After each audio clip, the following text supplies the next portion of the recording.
それじゃあ、もう二度と君とは会わないで済むようにしよう。あ、兄貴の方は理解してくれました？兄の言葉に同級生がニヤニヤと笑う。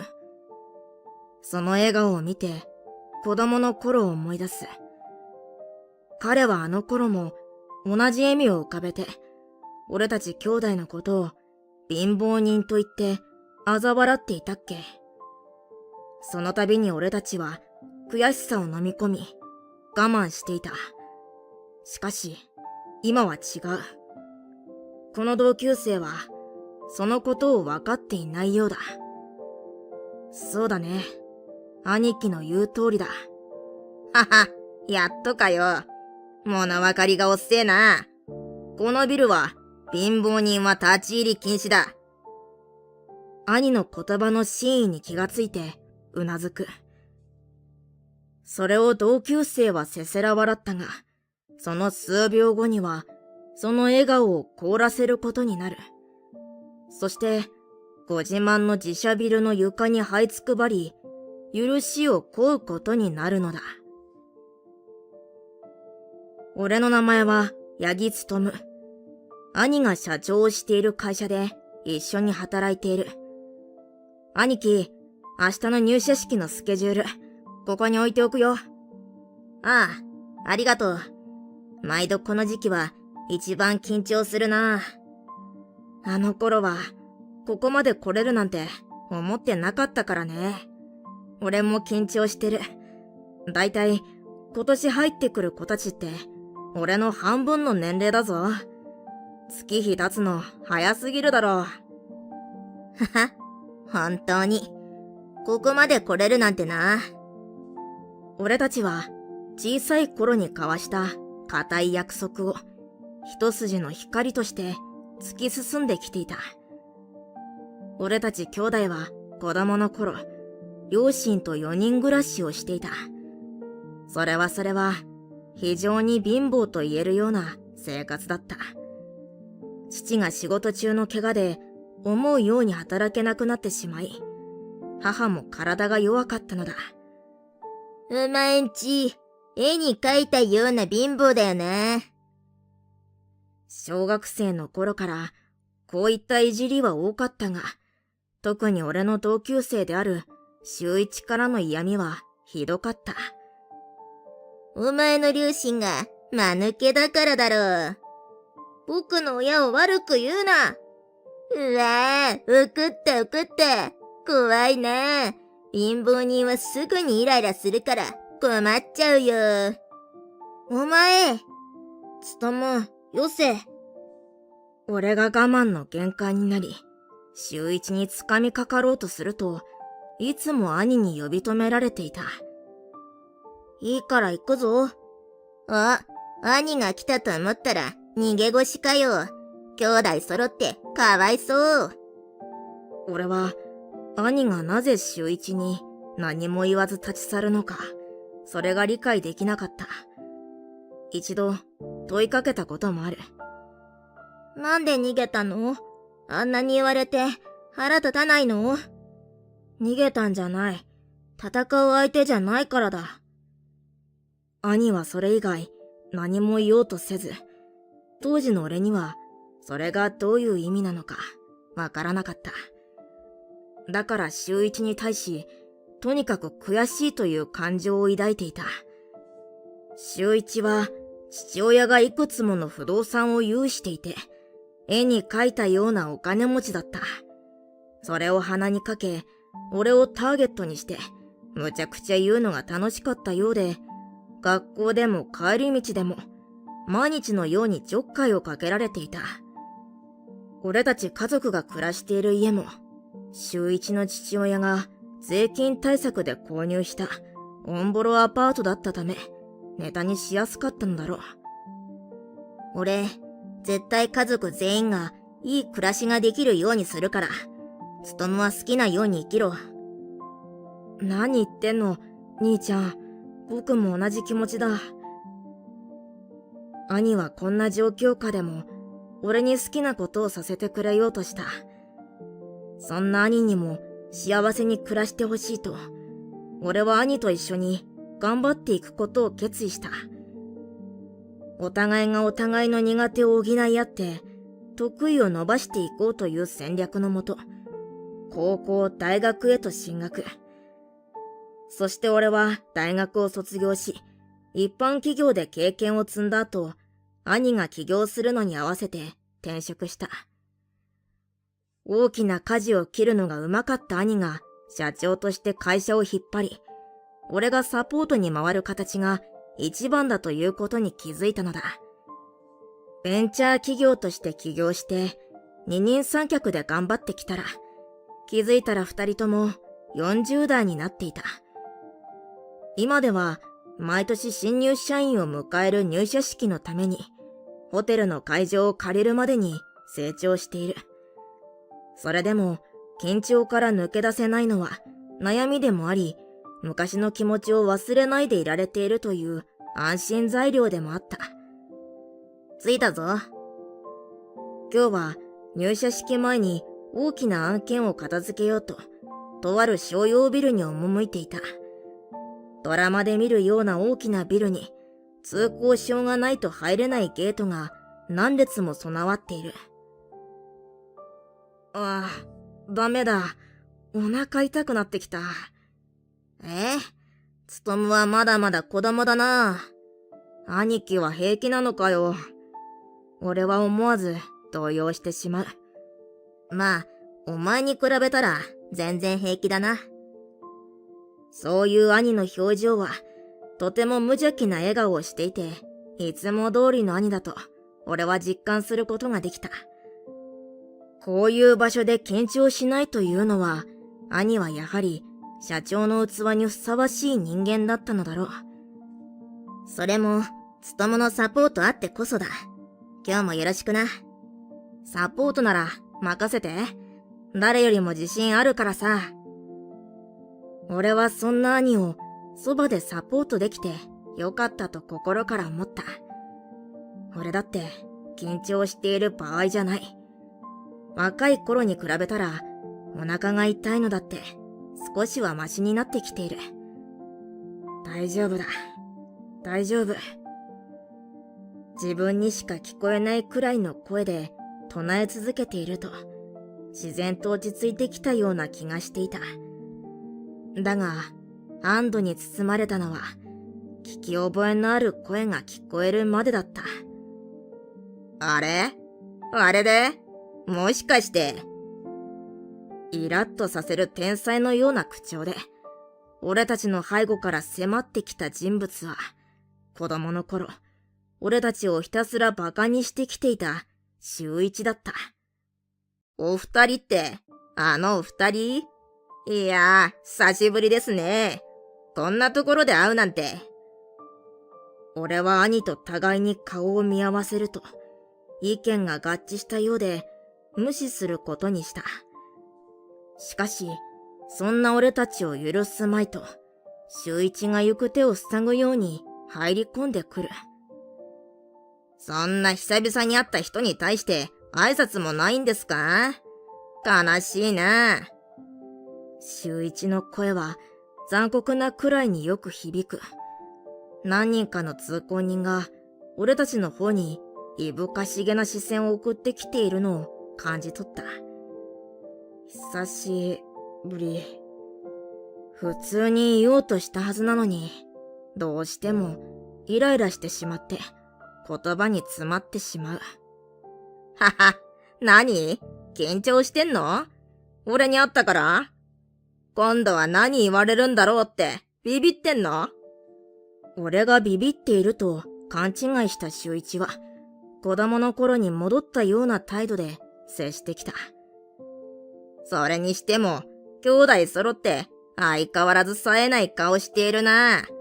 スーツ着てても滲み出ているぞ。やっぱ元が貧乏人だといくつになってもみすぼらしく見えるんだよな。秀一はそう言いながら、俺たちの肩に両手を置いて体重をかけてくる。憎たらしい重さだった。ここさ、俺のビルなわけ。父親から社長頼まれちゃってさ。ほんと、社長って大変なんだぜ。知ってるか？いや、知らないか。周一はそのまま、ここ以外にも同じクオリティのビルを所有していることを自慢してきていた。いや、俺はさ、父親から会社引き継いだ時、誰にでも自由に使ってもらえるビルにしていこうって思ったわけよ。その方が社会貢献してるみたいでいいじゃん。聞いてもいない一人語りが始まり、うんざりする。兄に目をやれば、兄も眉を潜め、冷めた表情で周一を見ていた。ああ、そうだな。それじゃあ、俺たちはこれで。これ以上聞いていられないと思った俺は、強引に話を終わらせ、力ずくででも立ち去ろうとする。すると周一は、俺を思いっきり引っ張って、耳元で囁くように言葉をかけてきたのだ。でもさ、やっぱ今日、お前らに会って思ったわ。貸し出す人は選ばないとな。周一はそう言ったかと思うと、俺を思いっきり突き飛ばす。思わずよろけてしまった俺を、兄が支えてくれた。ということで、やっぱりこのビル、貧乏人の立ち入りは禁止にします。あなた方はお引き取りを。周一が立っている先に、ビルの通行ゲートがあるから、一向に進めない上に、とてつもない爆弾発言までされてしまった。お引き取りをって、これから予定が。予定？貧乏人がこんな贅沢なビルで何の予定を立てているんだ？お前らはそこの公園ぐらいがちょうどいいじゃないか。公園って。昔よくお前らで遊んでたじゃないか。俺が家で最新ゲームしている時に縄跳びとかしちゃってさ。そういうもんなんだって、いくつになっても。住む世界が違うから。周一が俺たちに迫ってきて、どんどん通行ゲートへの道が遠くなっていくように感じた。そういえば、さっきから兄が一切口を開いていない。そう思い、ふと兄の方を見ると、何やら考え事をしているようだった。帰れよ。さっさとこのビルから出て行け。お前ら貧乏人が使えるようなビルじゃねえんだ。俺たちを何としてでも追い返したい周一は、俺たちを押し出すようにビルの入り口へ連れて行った。ここまで拒絶されては仕方ないな。お、兄貴の方は理解してくれました？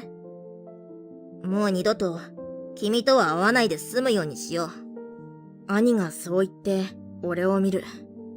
表情を見た瞬間、俺も兄の考えていることがすぐに分かった。そうだね。はは、やっとかよ。物分かりが遅えな。周一がギャハハと楽しそうに笑い声を響かせる。だが、そんな周一を無視して、兄は俺へ話を進めた。ここのビル、いや、彼が所有するビルの契約はすべて解除しよう。もういくつか候補があっただろう？ある。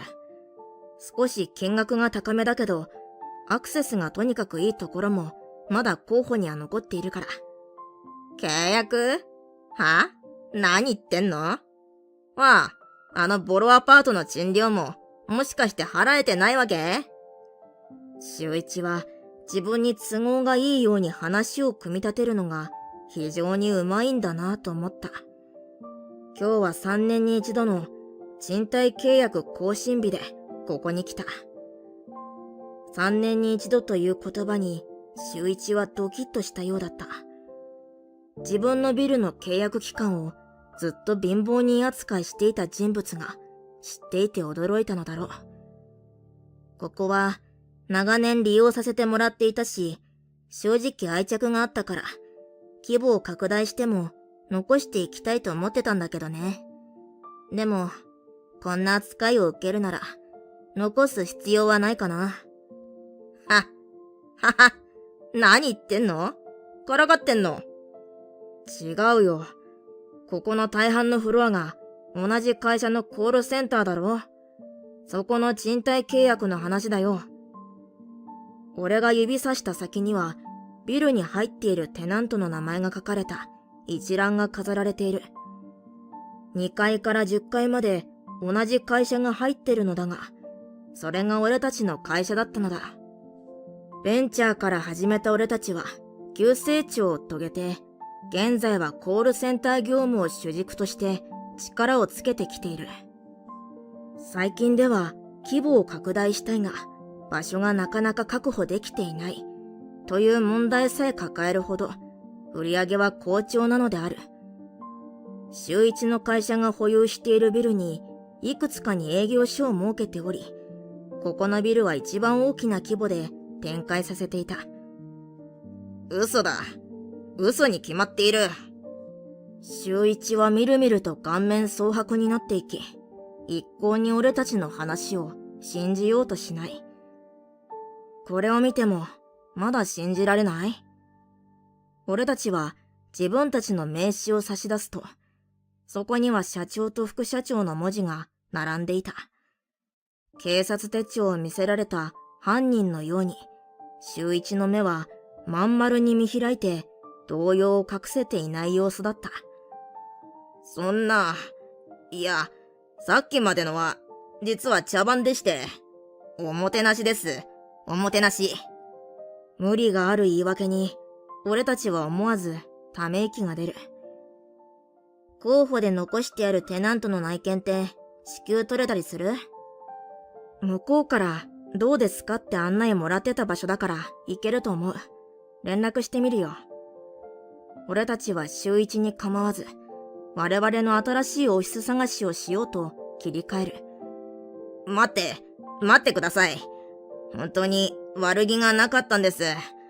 まさか、こんなご好意にしていただいていて、追い出すわけないじゃないですか。態度があからさまに変わりましたね。いや、ほら、同級生だと思ったから、この年になったら、こういうノリってなくなるじゃないですか。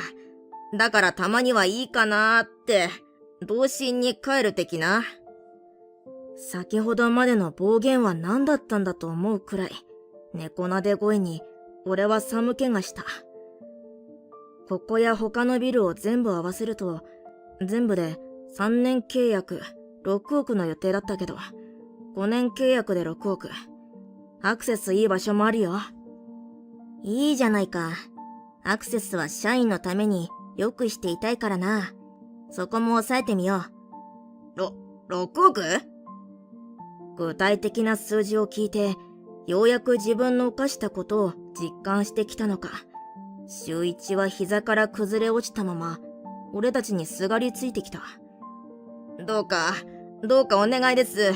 契約解除なんて言わないでください。すると、これまで最小限というか、週一に対してほとんど口を開いてこなかった兄がしゃがみ込んだ。週一は束の間の微笑みを浮かべる。解除しませんという言葉を待ち望んでいるのが目に見えてわかった。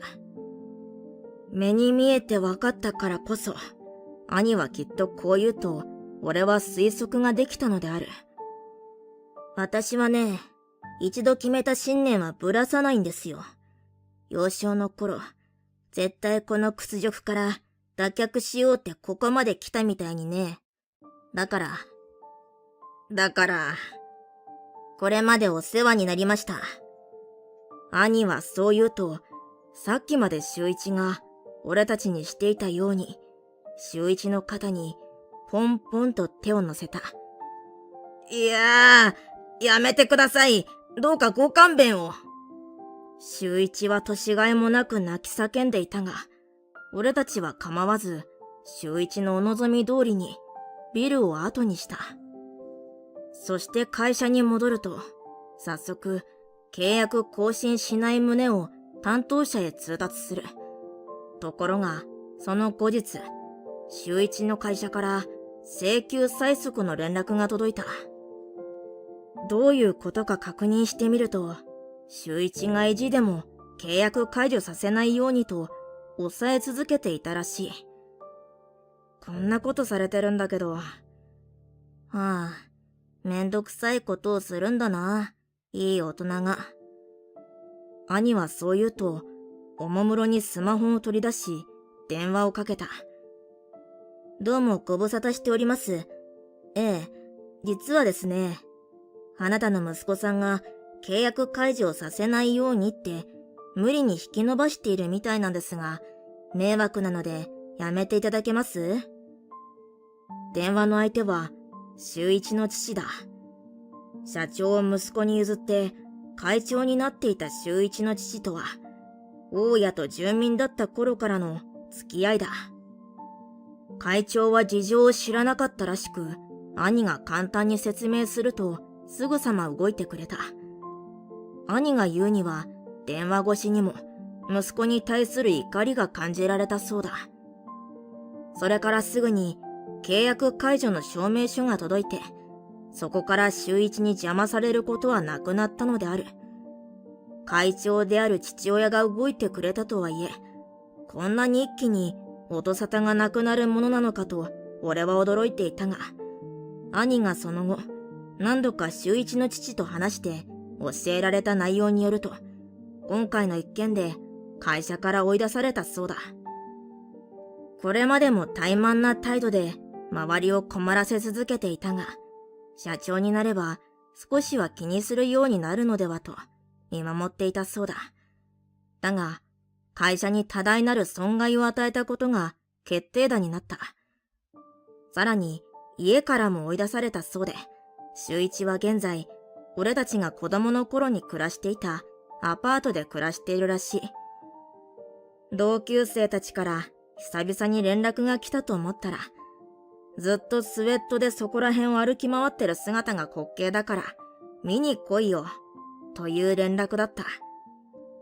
誰が見に行くかよ。やっぱり、ああいうやつは無視に限るんだよな。今回の対応で、子供の頃に兄がとっていた、俺が理解できていなかった行動の数々が、長い月日をかけて、やっと腑に落ちたような気がした。戦う相手じゃない。その通りだったね。兄も思い出したのか、ふっと笑い出して、それにつられて、俺も笑ってしまった。あいつと同類じゃない。俺たちは、しっかり地に足つけて、人様に迷惑をかけないようにしないと。ああ、そうだ。規模が拡大するんだ。